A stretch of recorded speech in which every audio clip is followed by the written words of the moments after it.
Hey everyone, welcome.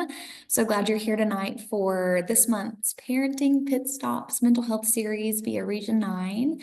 My name is Savannah Wheeler, and tonight we are going to be talking about a tough but really, really important topic. It's substance use prevention and what we as parents can do to help our kiddos. So whether you are going to watch this because maybe you're seeing signs in your own child, or maybe you're just trying to stay informed, or you work with kids for whatever reason, you're in the right place. Thanks for watching. This is definitely not about judgment. It's not about inciting fear within you. Um, it's just about equipping you with the facts, the tools, and the confidence just to have open conversation with your kids. Okay, so we're gonna dive right on in. Hi, it's me. My name is Savannah Wheeler. For over a decade, I was a secondary English teacher. I taught 7th through 12th grade. I love my secondary kiddos. I served as a school counselor for a few of those years. Currently, though, I am operating as a licensed professional counselor associate as a part of Region 9's mental health initiative. So I get the honor of going to several schools within our region that in providing them one-on-one mental health care to students and staff. It's the best of both worlds for me because it's education, but it's also it's mental health, which I'm super passionate about. I also am a mom to two amazing, slightly feral but wonderful children, and am a wife to my high school sweetheart, Zach. And so I'm right here in the thick of it with you, and it is an honor to get to share about this topic today. So several years ago, Region 9 actually brought in Tall Cop. Jermaine Galloway is his name, and it was probably one of the most transformative trainings I've ever been to at Region 9. I grew up in a little bitty town and maybe was a little bit sheltered. And then I started working at a 5A high school, and it busted that sheltered experience. Um, and so he came in and taught on so many things that were absolutely invaluable in helping me understand kiddos, the struggles that they're faced with, the things that they have access to. And so he consistently updates his information, and most of the things I'm going to be talking about today come from his resources. So if you're interested, check out his website. It's Tall Cop Says Stop. Say that 3 times fast. Tallcopsaysstop.com. He has a newsletter you can sign up for, and just truly the information is invaluable. It's something that you want to glean from. So check out Jermaine Galloway, aka Tall Cop, again, where most of our info is going to be coming from today. So I wouldn't be a teacher if I didn't present you some objectives for tonight. So here are the things I want us to walk away knowing at the end of tonight's presentation. So I want to recognize current substance trends, warning signs, and new hidden products. They are getting really creative and crafty, y'all. It is kind of wild. We're going to explore key risks, but also protective factors regarding substance use. And then we're going to determine practical prevention strategies. So we're going to talk through these things, and then we're going to talk about what to do about them and how we can actually help our kids. And then lastly, I want to give you some tools and resources that are going to help you identify where to get help if you need it, the resources to do so, and just ways to continue learning about this. So this is a great quote by Tall Cop. We're going to dive right on in with the why here. So we know that the adolescent brain is still developing, especially in areas that prefrontal cortex specifically, which is the dark red that you see in this image here. That prefrontal cortex is the hub where all of our good decision making comes from, where our good judgment comes from. It is not fully developed until a human is around 25 years old, give or take a few years. Some research is now pointing it's closer to 27 or 28 years old until that prefrontal cortex is fully developed. So that means that substances have a bigger and longer lasting impact on teens compared to adults. Again, a few years ago, I remember sitting in this presentation where Tall Cop was talking through And I wish you could have seen my face. Like I'm about to show you some of the things. And I just remember thinking, my sweet little school babies would never tall cop. They would never. But remember, kids are still kids.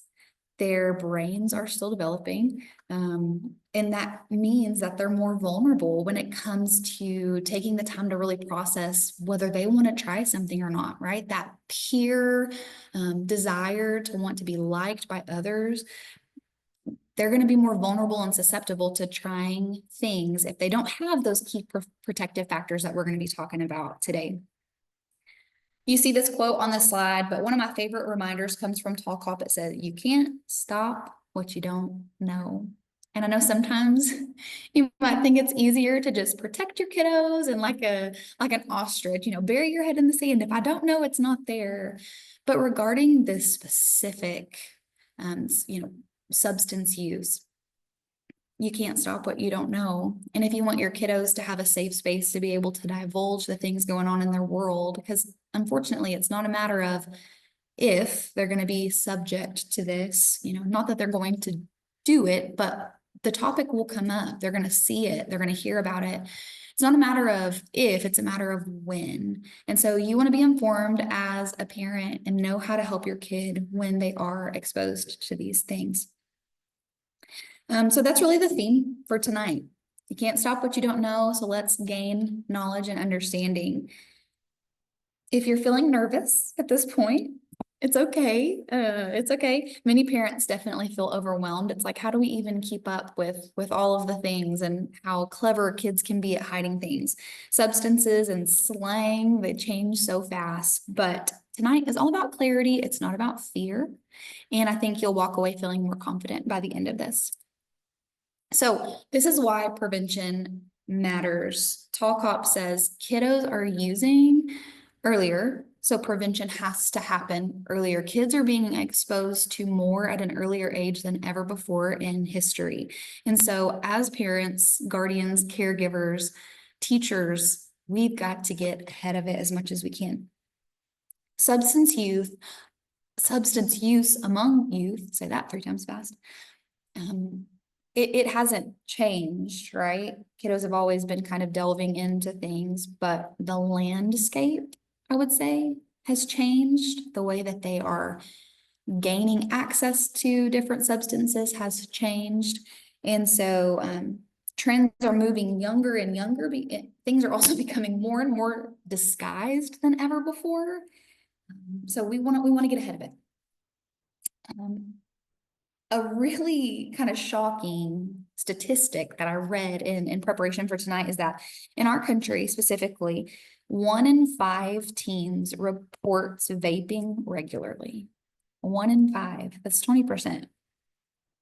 So early use is a really big risk factor. The earlier a child starts vaping or, tampering with any type of substance use, the higher their risk is of lifetime addiction of substances.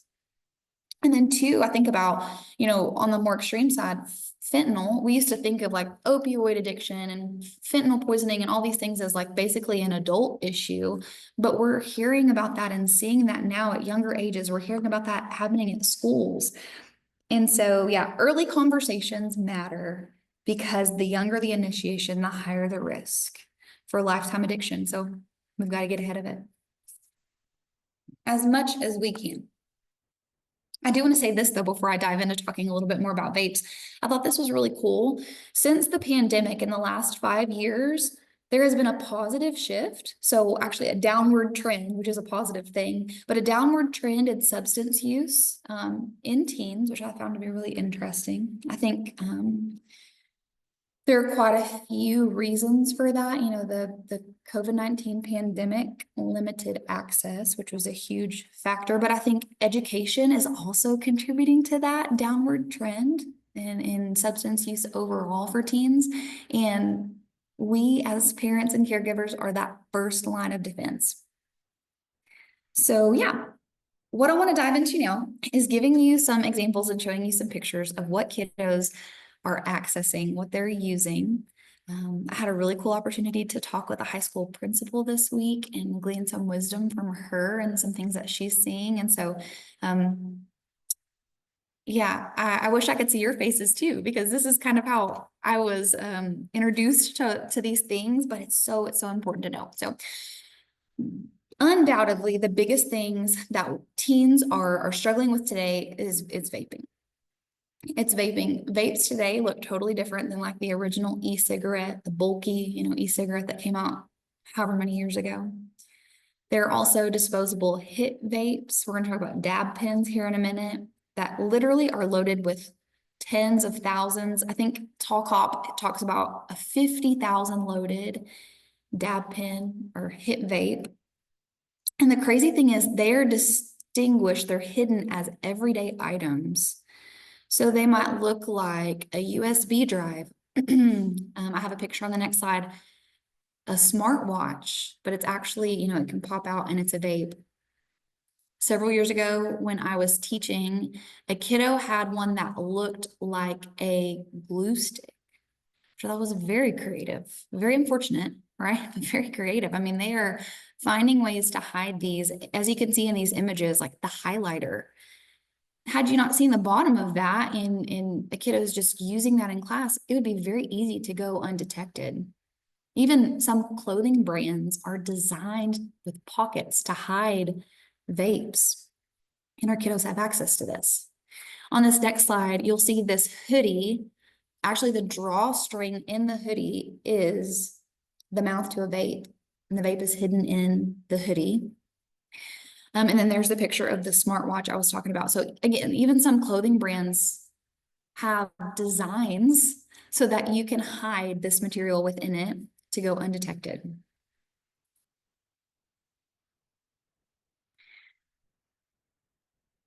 Another thing to talk about would be cannabis, THC, Delta-8. You can walk into any gas station and probably see some of these things. We'll talk about that too in just a minute. But cannabis is not just weed anymore. Like we used to think, cannabis is weed and you're not going to see somebody just walking around smoking that somewhere. No, it is so much more discreet. So much more discreet. You'll find things like THC seltzers right next to the LaCroix in the gas station. These things are targeted and created to look totally harmless and almost even healthy. They're put out in a way that literally it looks like it's a healthy substance, but it's marketed to look totally harmless. There are also things like different concentrates, oils, edibles are stronger than ever before. Whereas, just one single joint of weed is minimal compared to some of these edibles that are equivalent to 5, 6, 7, 8 joints that kiddos, again, have easy access to. They're often packaged just like a regular snack or a regular drink, and they're sold at your local gas station. Another thing that is really big right now is a substance called kratom. Some people say kratom, but it's kratom. It has a lot of derivatives as well that are exponentially more dangerous. One specifically is 7-hydroxy or 7-OH.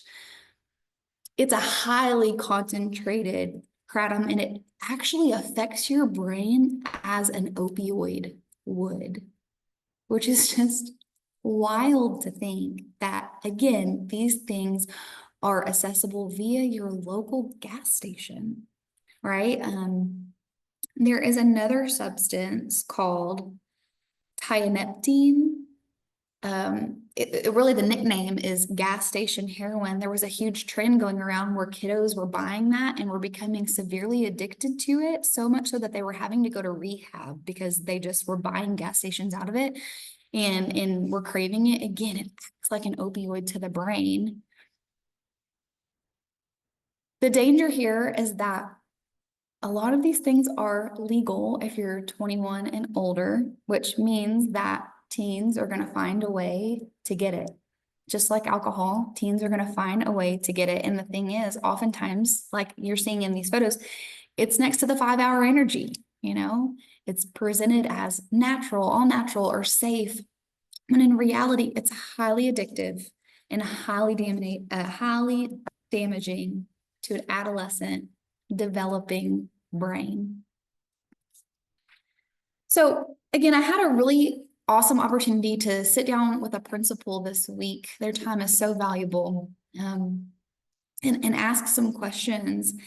And so, yeah, I said, hey, what are the things that you are seeing on your campus right now? The things that y'all are catching, the things that you're finding. And she said, undoubtedly vapes. Zen pouches. I have a picture of it right there. They look like Altoids. They look like mints that you might pass around to your friends. But she has caught several kiddos with that this school year specifically, and a few dab pens. Dab pens specifically are highly concentrated vape pens that usually carry high concentrations of THC. So that's a whole other issue. And I said, okay, so you're finding these things. How are kids trying to hide it from you? At this particular campus, they have very sensitive vape sensors in the bathroom.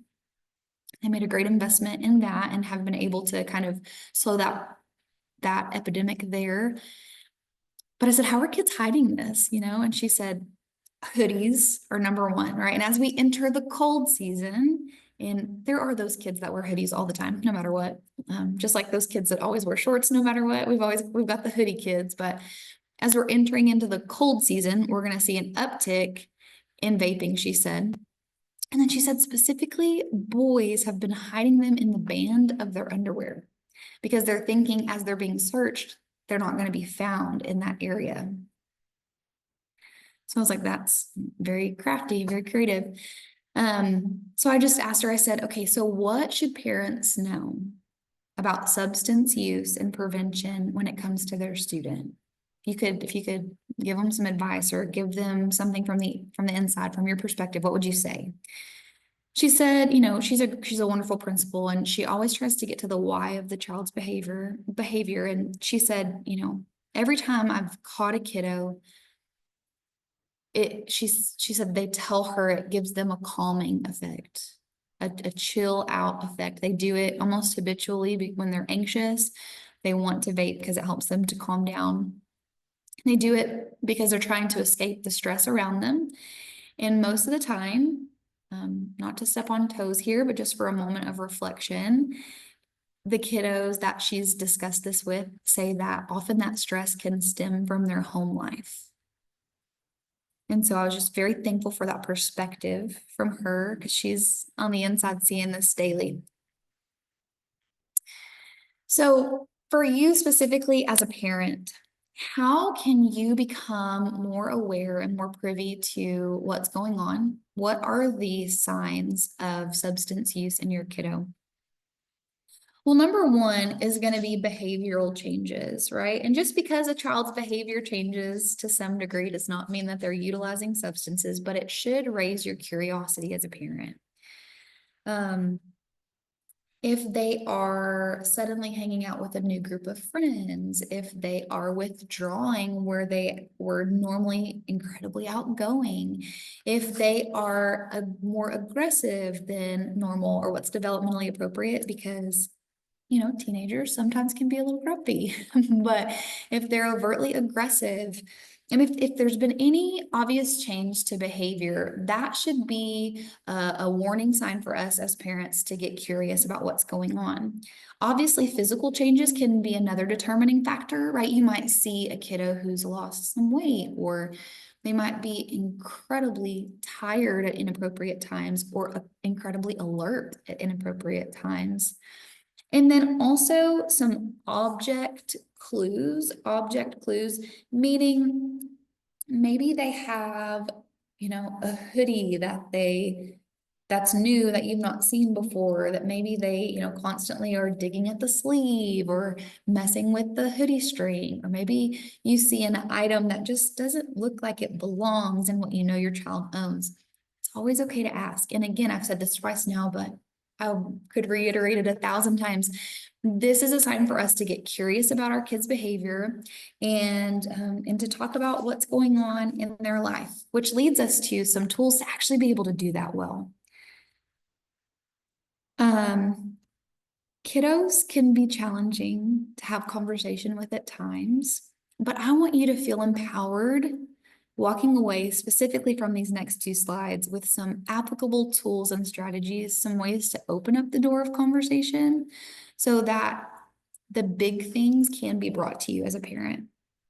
So here are some tools and strategies for prevention. Number one is just open communication.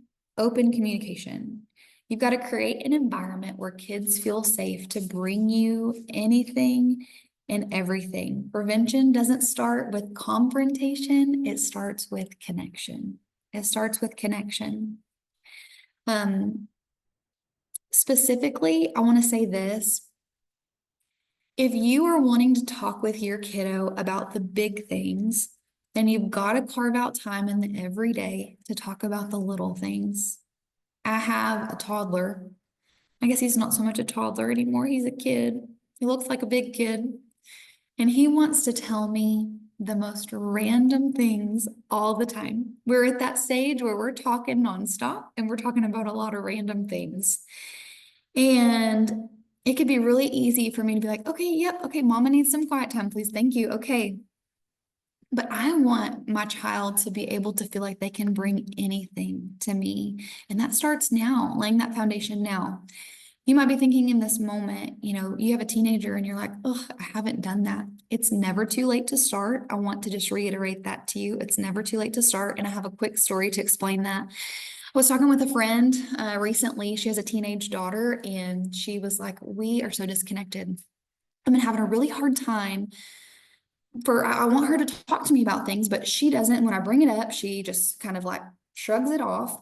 And I said, okay, like when she brings you something though, or in the past when she's brought you something, what have you said in response? And she's like, oh, if she says, Mom, I'm just not good enough. I'm not going to make cheerleader. I'm not this or that. Well, I just tell her she is good enough. And I affirm her and I remind her how great she is. And I'm like, that's wonderful because we all need that affirmation.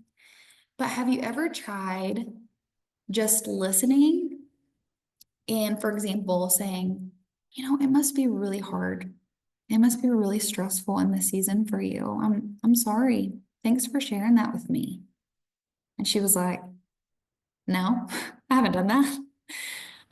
But sometimes as parents, it's just absolutely invaluable to sit and tell your kiddo, like, I see you and I hear you and I know it's hard. I know it's hard.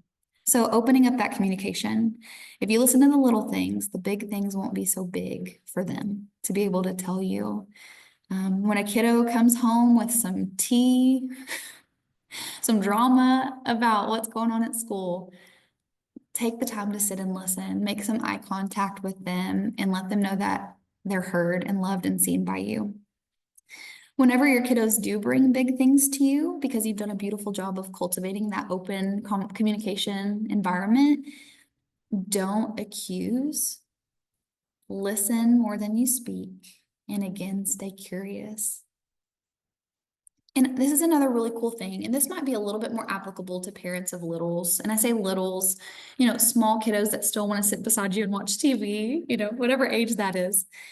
Use everyday opportunities to bring up things to talk about with them. So for example, we were watching football the other night at my house, and there was a commercial that came on that wasn't really appropriate for my child to watch. It wasn't like inappropriate to where we had to turn it off. It wasn't just something that we wanted him to see, but rather than just scrambling to turn it off, we turned it into a conversation and gleaned why that wasn't appropriate, like helped him to glean why that wasn't appropriate for his eyes. We say with our little one, we say what goes into your eyes and goes into your ears, goes into your heart. For a teenager, they're going to roll your eyes if you say that. But, maybe you're watching TV at your house and a story about Delta 8 comes on the local news. Rather than scrambling to turn that off of the TV, maybe use that as an opportunity to say, hey, why do you think people use this? Do you know anyone in your friend circle who's talked about using this before? What's your opinion on it? And just using that as an opportunity to bring up conversation with your kiddos.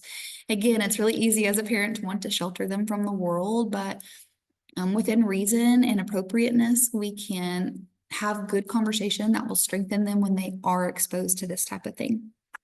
Another thing is to educate yourself. So staying up to date on all the trends and all the things and all the things that kids are exposed to these days can be quite overwhelming. But like I mentioned at the beginning, Tall Cop has a great newsletter where he's constantly sending out updates and things to be aware of. You can also talk to school resource officers. There are tons of schools who do things very similarly to what we're doing tonight that you can stay involved with. I, on social media, have to confess this, I follow a guy named Philip Lindsay. You need to look him up.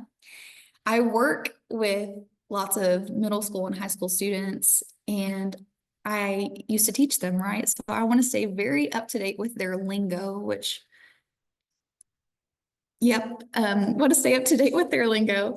And so Philip Lindsay actually does a weekly breakdown on, he teaches middle school. He does a weekly breakdown on the words he's hearing most in the classroom. And that is super important to know if you have an upper elementary to high school student so that you can know what your kiddo is actually saying, even when it's really hard to decipher what your kiddo is actually saying.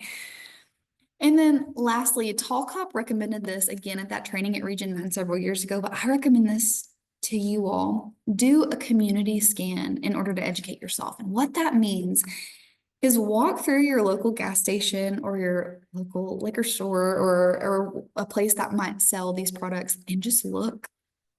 I live in a very tiny town that doesn't even have a stoplight. And I did this recently. I was just blown away at the things that are sold at eye level to my child, not to my child, obviously, because that's illegal, but that he's seeing, right? He's seeing every time we go into the gas station to get our weekly chocolate bar. And I didn't even know, I didn't even take the time to realize. So I want to challenge you all, in the week after you watch this to go and to look and see what is around. I think you'll be unfortunately blown away at what's being sold.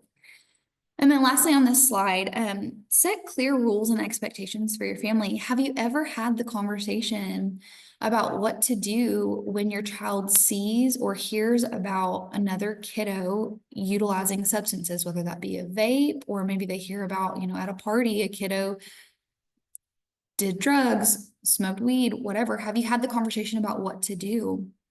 It's very uncomfortable, but it's so necessary. Another thing too is to explain to them what your family's expectation and rules are regarding substance use. I mean, sometimes as parents, we're like, it's a given, right? It's obvious, but our kiddos weren't born pre-programmed knowing what the expectations and rules are.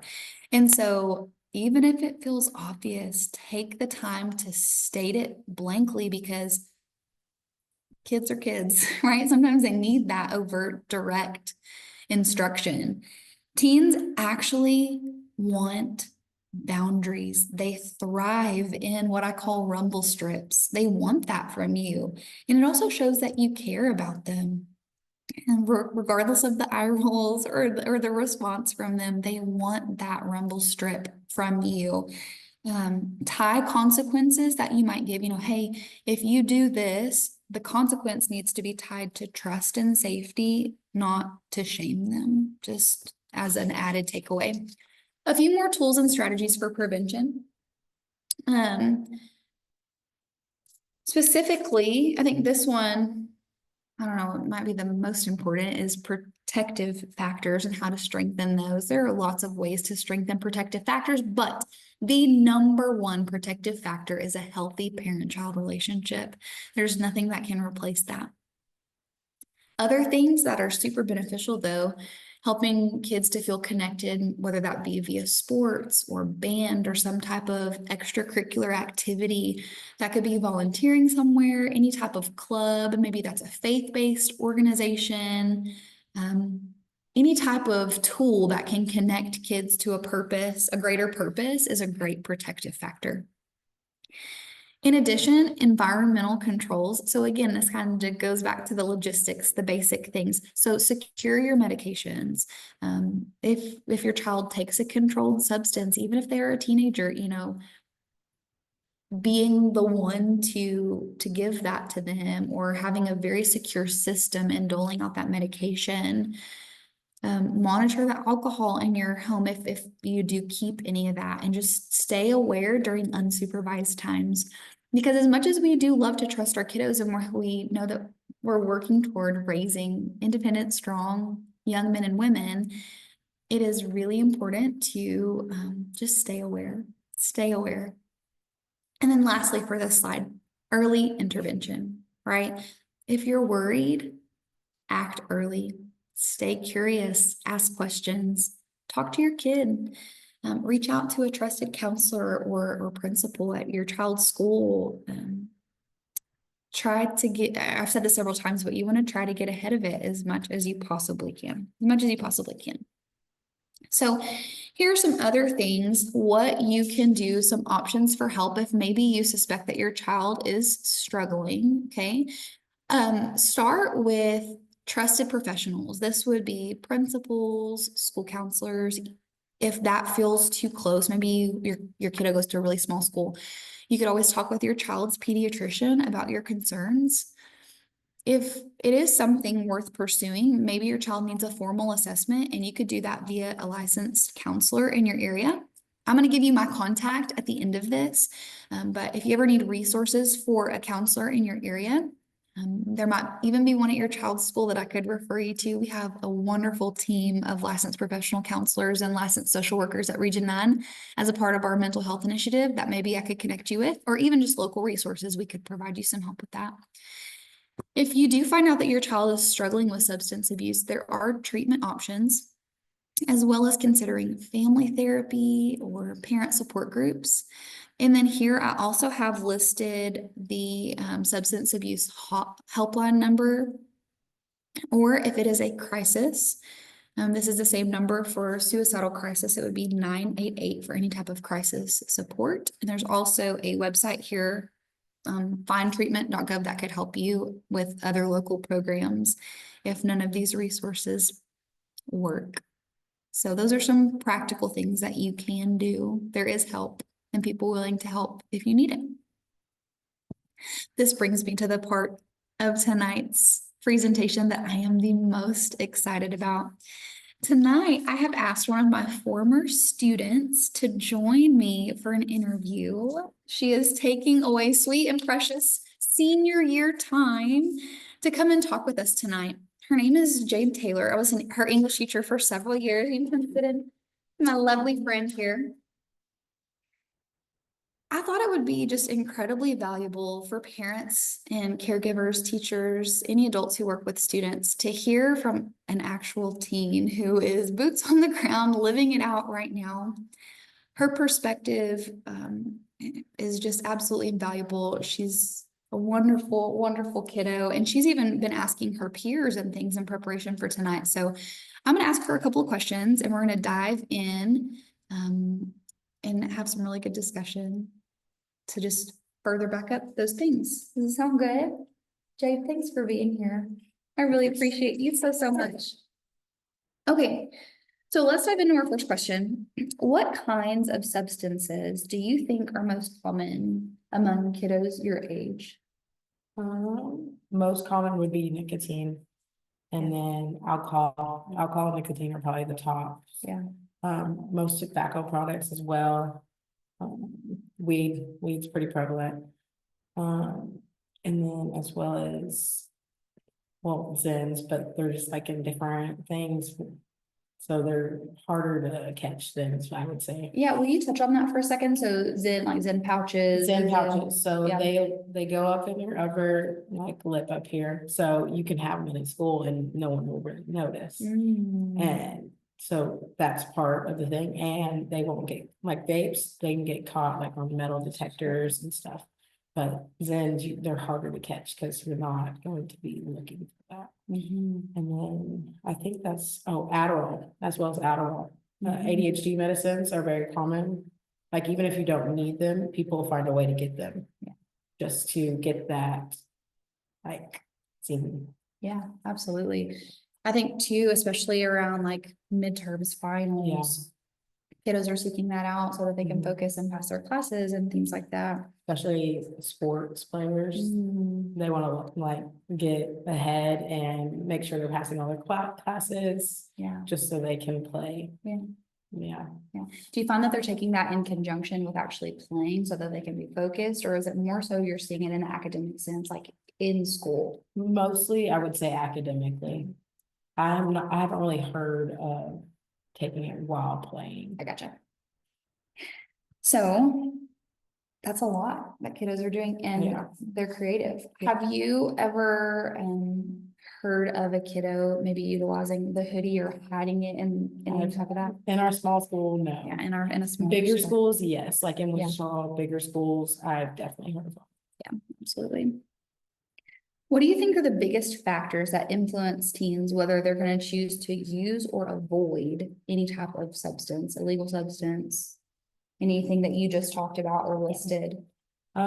Biggest, I would say mental factors, like anxiety and stuff. Cause you'll talk with most people and they'll say calms them down or gets them focused. Yeah, And that's most of the big thing that they're going through. yeah, That's making them go through that. As well as, you're doing it. yeah.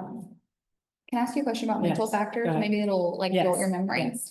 So kiddos are wanting to focus, Mhm. right?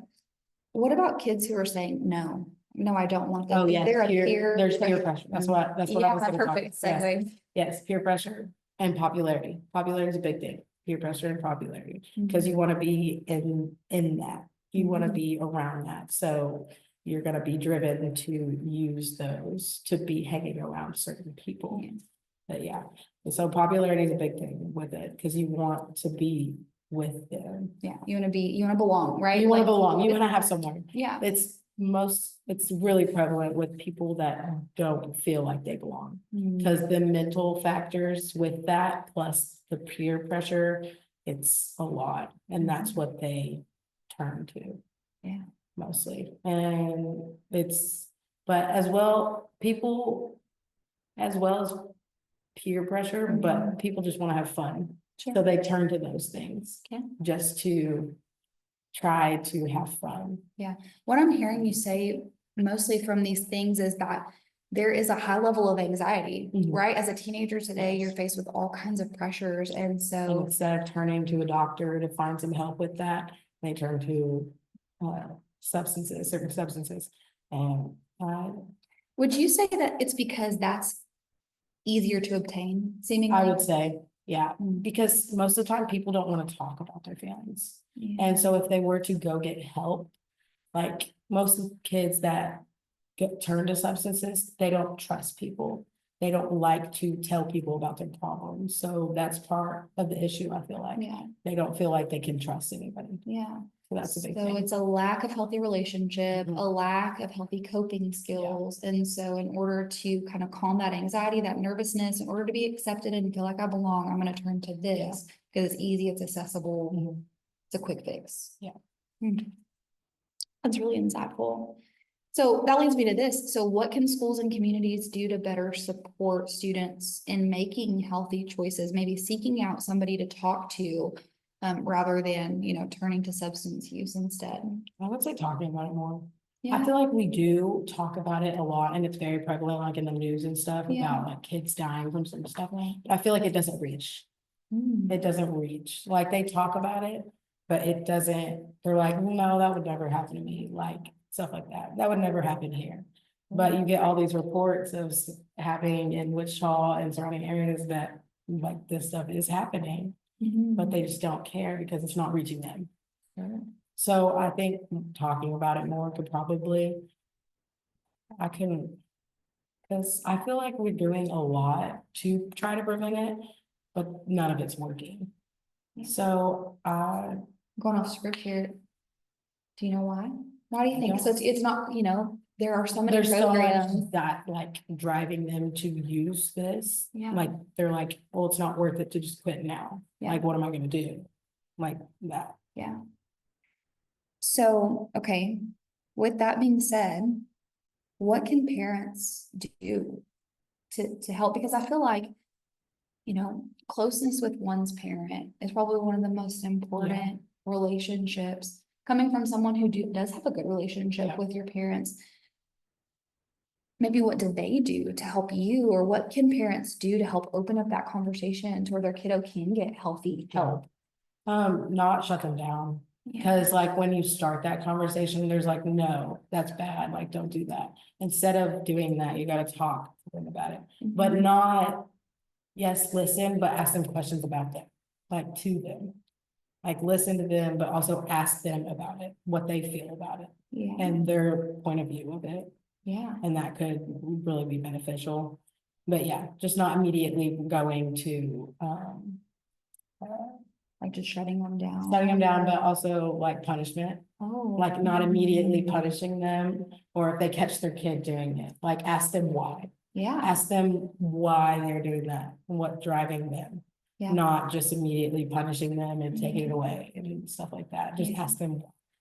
That's a big thing. I think that's one of the most important things that we could glean from tonight is that we have to create safe environments, like I kind of touched on earlier, remaining curious rather than just automatically giving a lecture. Maybe instead of going, oh my gosh, what do you mean? I raised you better than that. Why would you do that? Saying, hey, that's really hard. Thank you always thank your kiddo for sharing that with you, right? Hey, thank you so much for being brave enough to share that with me. What was going on in your mind and in your heart whenever you decided to do that? If kiddos were asked more Yeah, questions they like would that. open up more and they would be able to talk about it Mhm. instead of just, in all these schools, the schools and communities, they could do better about it. Not asking them why students do this, like surveys and stuff. Maybe that could help a little bit instead of just immediately punishing them. Like Yeah. schools, yes, obviously you don't want them in your school, but ask them why. Yeah, like there has to be a consequence, right? Like, Yes, there yes. has to be a consequence. Every decision has a consequence, right? Whether that's good or bad, there are consequences to every action. So what I'm hearing you say is that you're not saying, just let them go off easy, Don't you let know? them go off easy, because that's just asking for it. All right, You're asking for it. yeah. Just let them understand Seek to why they're understand. doing, yeah. Seek to understand. That's a great takeaway. Seek to understand. That's really, really good.